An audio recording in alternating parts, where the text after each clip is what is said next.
রিতার খুঁটিনাটির আমি রিতা তোমাদের কাছে একটি নতুন ব্লগ নিয়ে চলে এলাম। আজকে সকাল সকাল উঠে পড়েছি, উঠেই দেখলাম বেশ বৃষ্টি হচ্ছে, তাই বাইরের কাজগুলো আর করতে পারিনি। সব ঘরের কাজ করে নিয়েছি, বিছনা তোলা, বাসন মাজা, যা যা রান্নাঘরের কাজ আছে সমস্ত করে নিয়ে এখন একটু চা নিয়ে বসেছি। চাটা খেয়েই আবার রান্নাঘরে যাব। তো বাজার কিছুই সেরকম নেই, বাজার যেতে হবে। তা বৃষ্টিটা একটু ধরলেই বাজার যাব। তো একদিকে ভাত আর একদিকে ডাল বসিয়ে দিয়ে, ভাত হয়ে গেছে অনেকক্ষণ আগেই। তো ডাল বসিয়েছি, ডালটা নামিয়ে যদি বৃষ্টিটা একটু ধরে তাই বাজারে যাব। দেখো আমি রেডি হয়ে বাজারে গিয়ে বাজার করে চলে এসেছি। আর তোমাদের দাদাভাইকে মাছ আনতে পাঠিয়েছি, কারণ মাছের বাজারটা একটু দূরে। তো মাছ যদি পায় ভালো, আর না হলে ডিমের ঝোল ভাত করে নেবো। আজকে বৃষ্টি আছে, ডিমের ঝোলটা খারাপ লাগবে না। তাই তোমাদের দাদাভাই এসেই বলল, দেখো আজকে মাছ ভালো পেলাম না, তো তুমি ডিম রান্না করো। তাই দেখো ডিমের ট্রে নিয়ে চলে এসছে, ডিম দুবেলার জন্য ডিম করে নেব।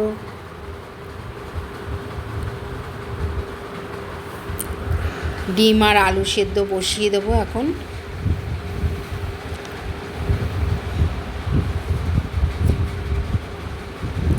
এই বর্ষার মধ্যে বেশ ভালোই লাগবে ডিমের ঝোল খেতে।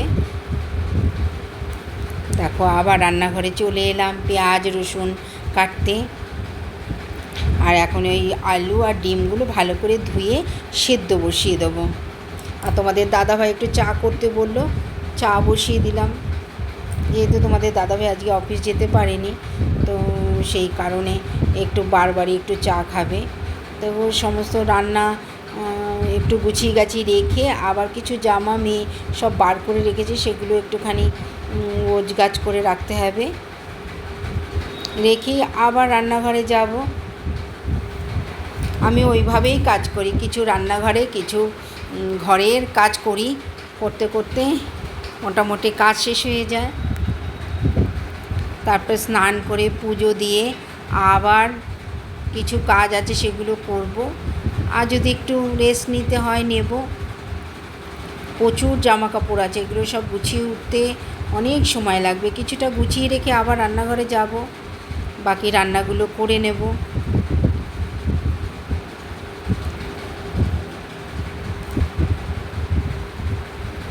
দেখো আবার রান্নাঘরে চলে এলাম। তো এখন পেঁয়াজ রসুনগুলো ছুলে নিই।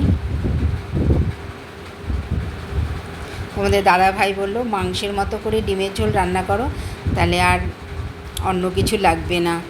দেখো একটুখানি চা আবার নিয়ে বসলাম, সকালবেলা থেকে খাওয়া হয়নি। তোমাদের ব্লগটা কেমন লাগলো কমেন্ট করে জানিও। টাটা।